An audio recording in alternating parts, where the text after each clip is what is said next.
Salut les losers!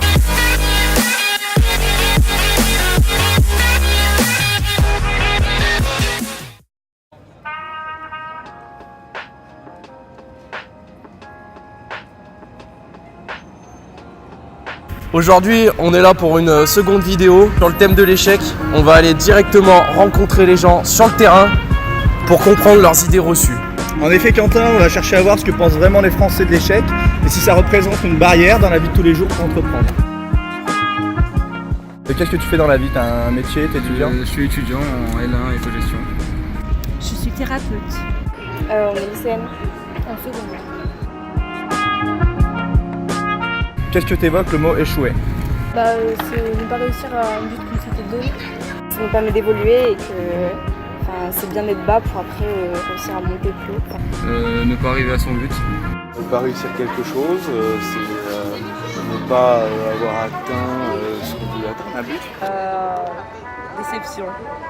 Un nouveau départ du coup. Parce qu'un échec et tout, si t'échoues, je te dis ok tu vas recommencer ou soit des fois tu vas pas recommencer, ça dépend. D'accord, donc une déception mais qui permettrait de repartir sur quelque chose de nouveau. Alors tout de suite je vais dire c'est une vision de l'esprit. Parce que échouer c'est quoi? Est-ce que ça répond à une peur? La peur de l'échec ça peut être aussi la peur de la réussite. Parce que pour moi il n'y a pas d'échec, il y a des expériences.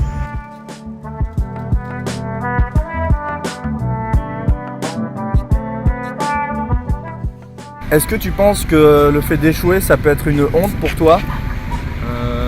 Non, ce serait pas vraiment une honte, ce serait plus un moyen d'aller de l'avant. Si, même par rapport au jugement des autres, au début on a forcément honte. C'est pas un bon sentiment quoi. C'est une peur, oui, une honte, oui, c'est souvent ce qu'on peut dire ou croire, mais non, échouer c'est pas que négatif, c'est déjà avoir essayé, et c'est déjà beaucoup. En premier lieu ça serait plutôt une peur. Parce que je déteste échouer de base. Donc, c'est plutôt une peur. T'en prendrais un coup toi Voilà, personnellement dans ton estime? Alors je crois que ça va aussi dépendre un peu de la période de la vie dans laquelle on peut être. Oui, avant, la notion d'échec, ça pouvait me mettre dans la honte, mais aujourd'hui, non. Puisque maintenant, je vois plus ça comme des échecs, mais des expériences.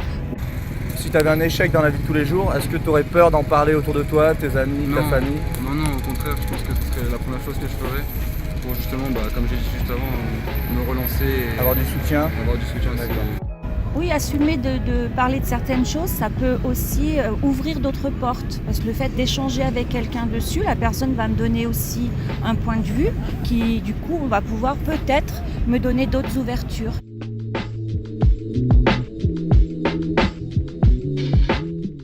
Est-ce que tu aurais un exemple de quelque chose que tu aurais entrepris, un projet professionnel, relationnel, familial, et qui t'aurait marqué parce que tu as échoué justement là-dedans? Non, je pense pas. Je pense pas qu'il y ait un truc vraiment marquant. J'ai tout fait pour éviter d'échouer. Je considère pas vraiment l'échec. Peut-être les cours, avec les cours. C'est difficile à dire, je comprends. Échouer, Ça peut être quelque chose de très banal. Si c'est les mauvaises notes en maths, on peut dire que c'est un échec. Après j'ai réussi à justement en avoir de meilleurs, mais non, il n'y a pas vraiment de... Non, vraiment quoi. Il n'y a rien qui me vient? Rien qui me va à l'esprit. Il n'y a pas vraiment eu d'échec. D'accord. Professionnel, relationnel, tout ça? Non, pas vraiment. D'accord. Il y a eu à l'école des notes. Il y a eu aussi par exemple au sport, le basket, c'est comme ça. Quand tu t'es blessé? Ouais. C'est tout simplement, quand j'ai passé mon permis de conduire la première fois, je l'ai raté. Voilà. Donc oui, là j'ai échoué. Et donc J'ai échoué, mais en même temps j'ai appris de ça. D'accord. Et quel conseil, avec votre expérience, etc., vous donneriez à quelqu'un qui vient de vivre un échec? Qu'il ne faut pas se préoccuper du regard des autres. Donc il faut continuer, qu'il faut rester obstiné. l'échec ne remet pas en cause les qualités des gens. La première des choses, c'est relativiser. Moi, il ne faut pas abandonner après un échec. C'est pas parce qu'on n'a pas réussi une fois qu'on ne peut pas y arriver plus tard. Ça ne veut pas dire que dans d'autres situations, voilà, l'échec va arriver forcément. qu'en soi, l'échec, ça n'existe pas vraiment. Ouais, je dirais que ça n'existe pas vraiment. C'est juste, des fois, il y a des choses, parce que c'était juste pas fait pour toi de base. Peut-être tu as mal fait quelque chose quelque part. Donc si tu échoues, tu dois tout revoir. Et après, des fois, te poser les questions, qu'est-ce qui n'a pas marché et qu'est-ce qui a marché. Et de tout de suite le voir en disant l'échec, c'est qu'une vision mentale. C'est qu'est-ce que ça vient m'apprendre. Après notre micro-trottoir, nous avons recueilli au total 6 témoignages concernant leur vision de l'échec.